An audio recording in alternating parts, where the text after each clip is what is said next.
Welcome to Veterinary Horizons, the podcast where we explore the future of veterinary medicine one breakthrough at a time. I'm David Martinez, your host and the Vice President of Specialty Veterinary Pharmacy.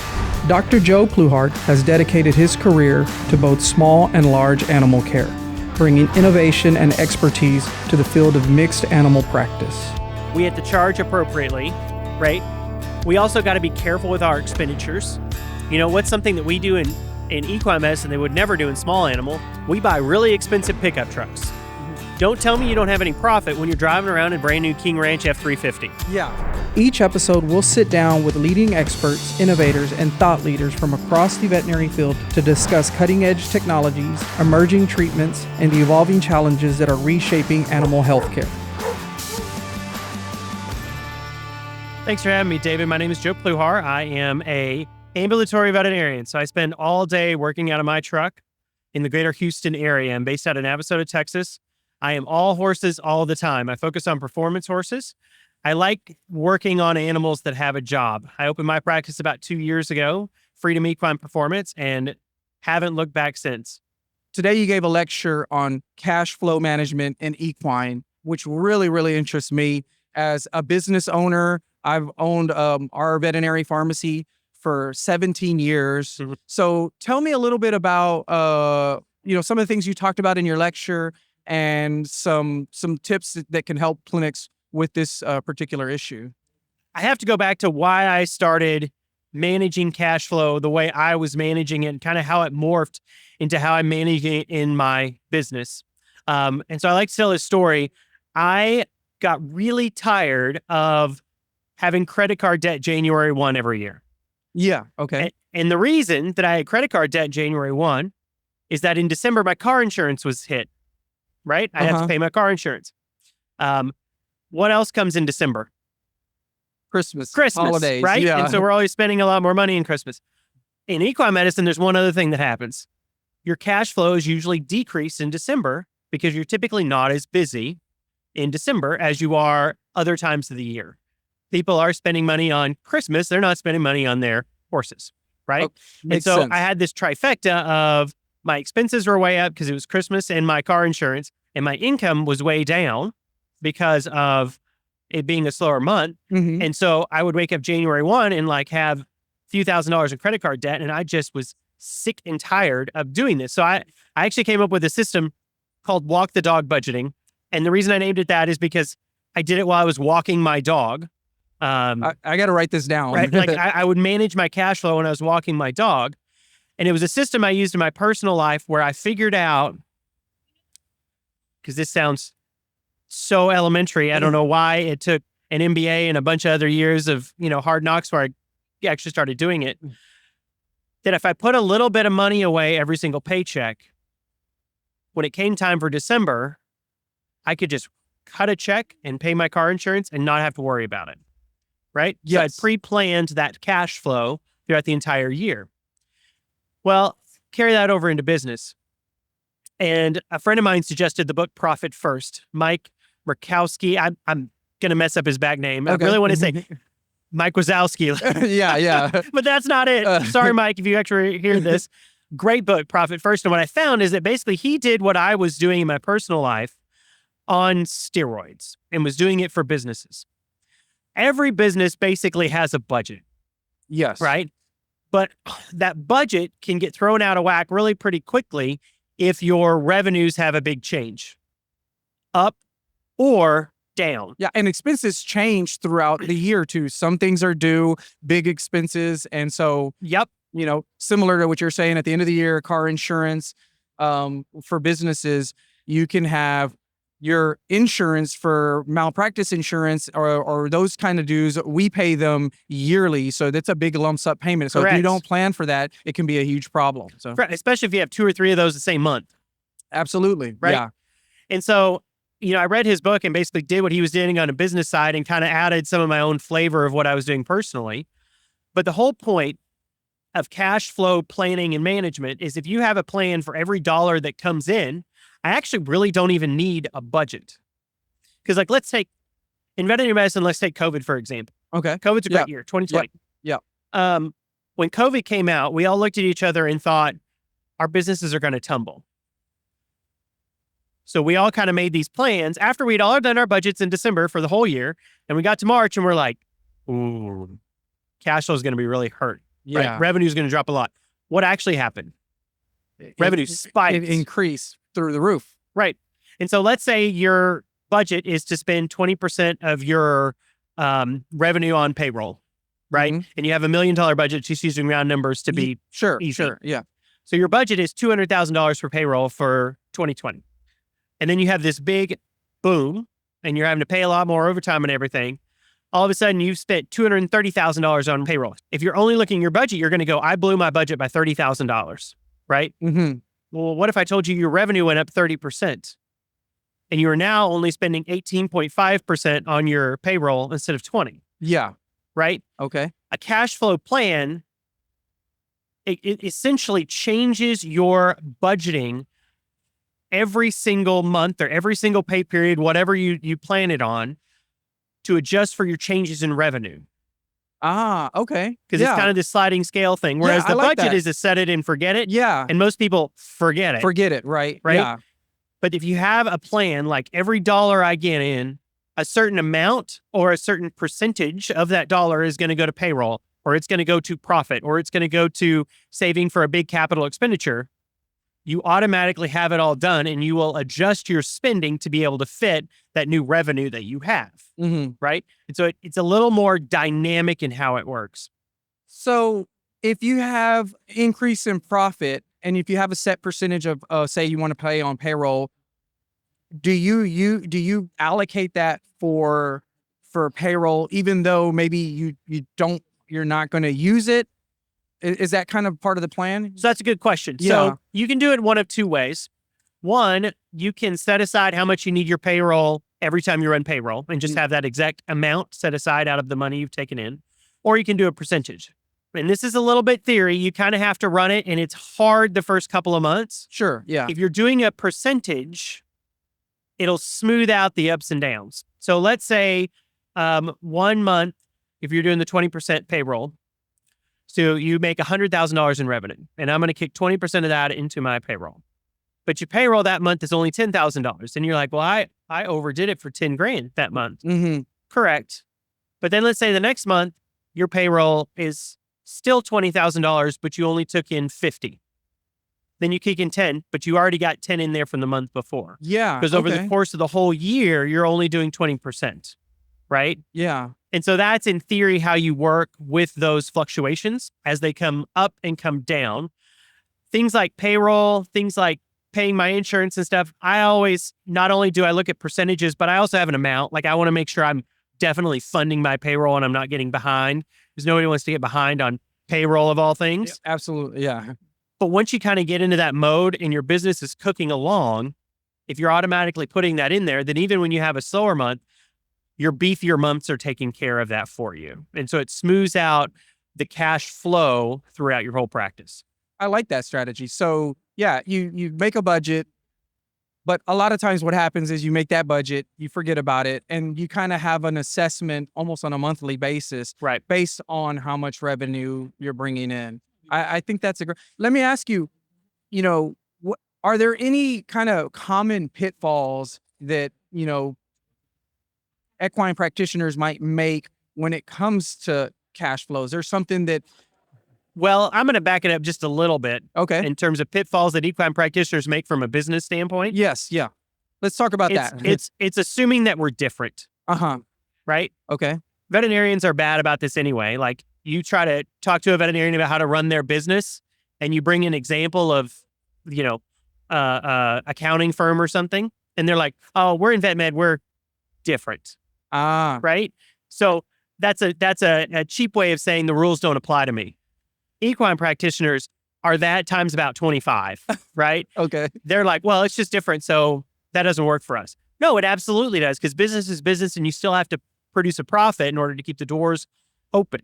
And so one of the biggest pitfalls that equine practitioners have is they assume that we're different and I don't have to follow the rules of every other business on the planet, right? So you have to understand that all the same rules still apply to us.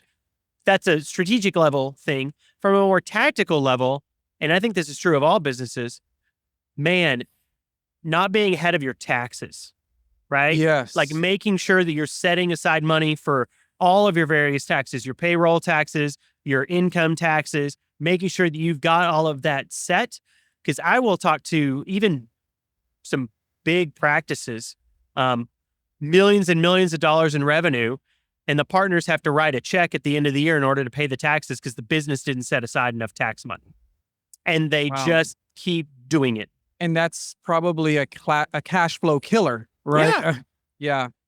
Interesting. Yeah, I think, too, people don't realize, and I don't know if it might be something that, and I'm sure it is, a new business owner would realize that you have to pay payroll taxes.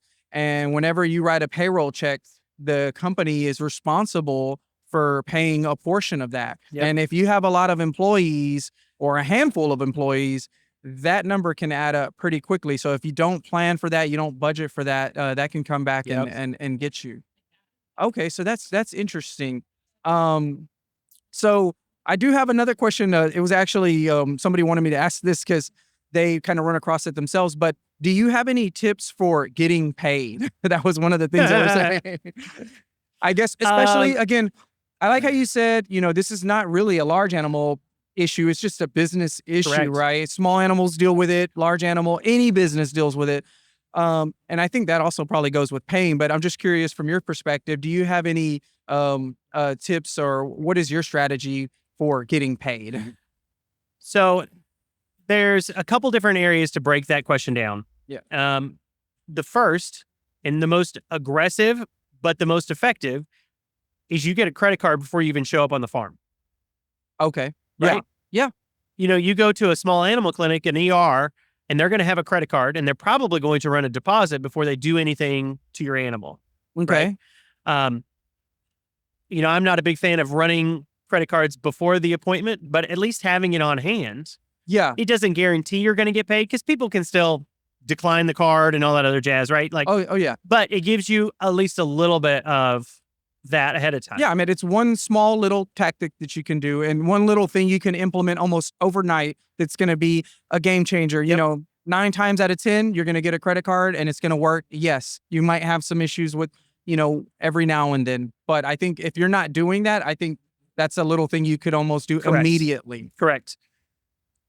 2, get your bills done when you're at the farm, Oh, okay. right? Like, have a practice management software in place to where I can do my notes and do my charging right as soon as I look at the horse. There are so many equine practitioners that they'd wait till the end of the month to do all of their billing. Wow. And so they've got a stack of papers that they have to go through and put in their notes and do their charges.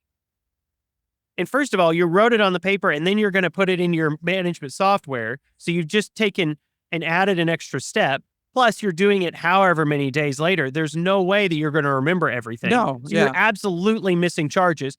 Plus, you're not remembering the fact that it was really hot that day and the person talked to you for an extra 2 hours. So you need to make sure to charge the higher exam fee because they took more of your time.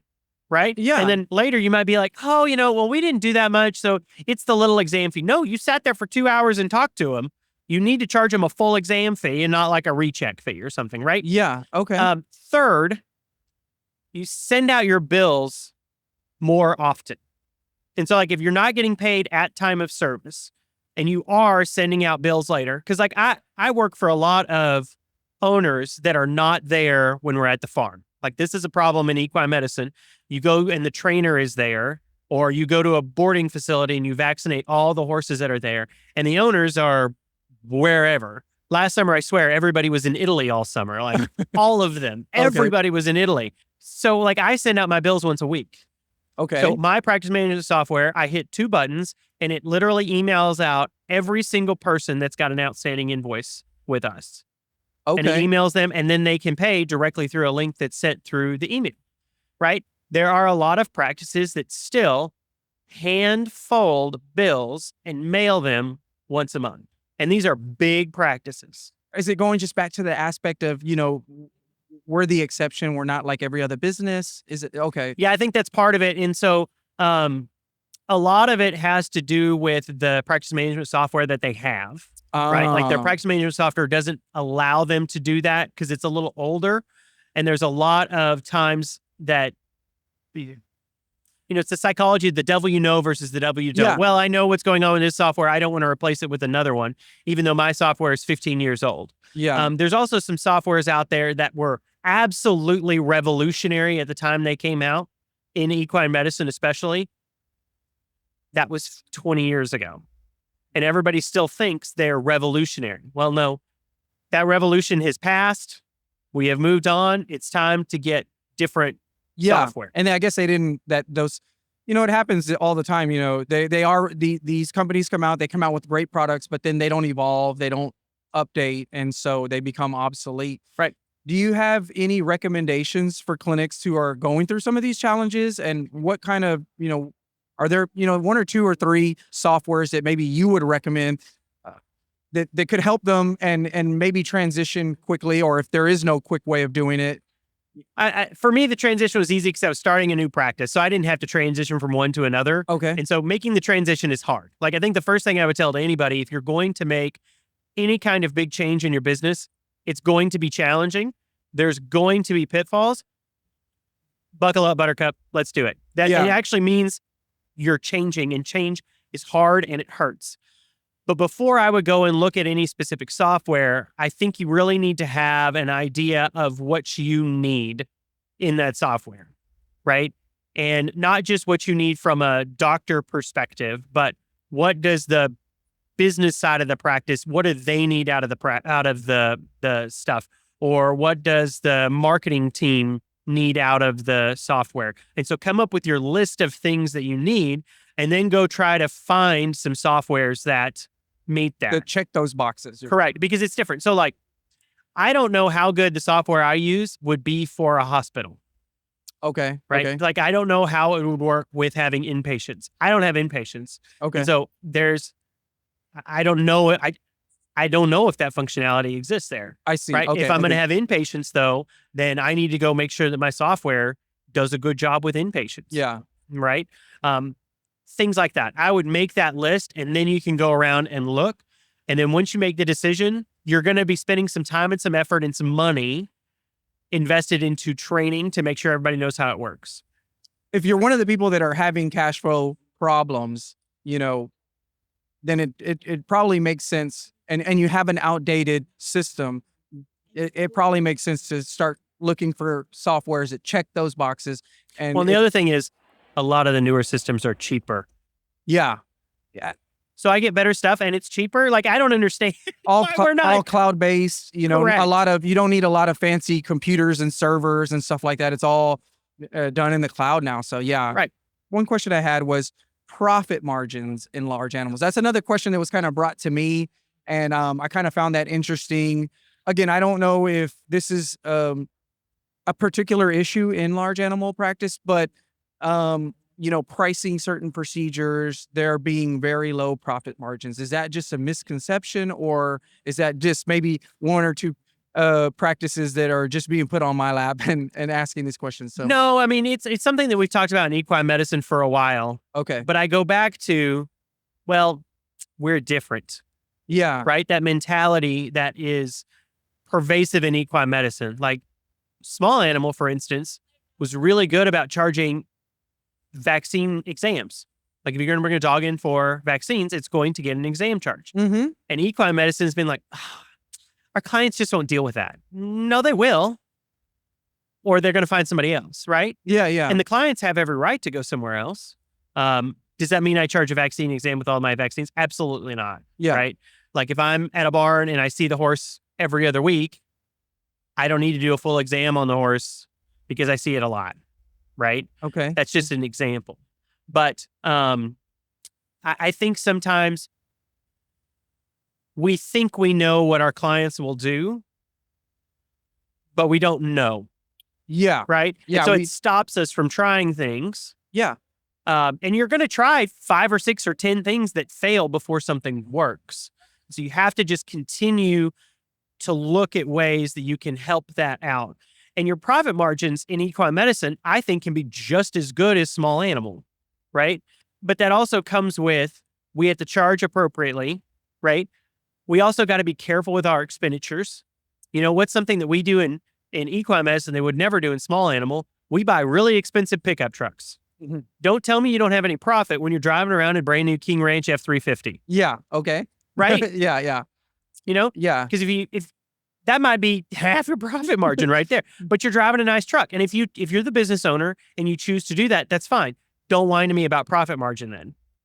Right? Okay. Small animal practice is not going to go buy a King Ranch F350 to drive around from exam room to exam room. Right? And I say this as somebody who drives a nice truck to get from place to place. I get that.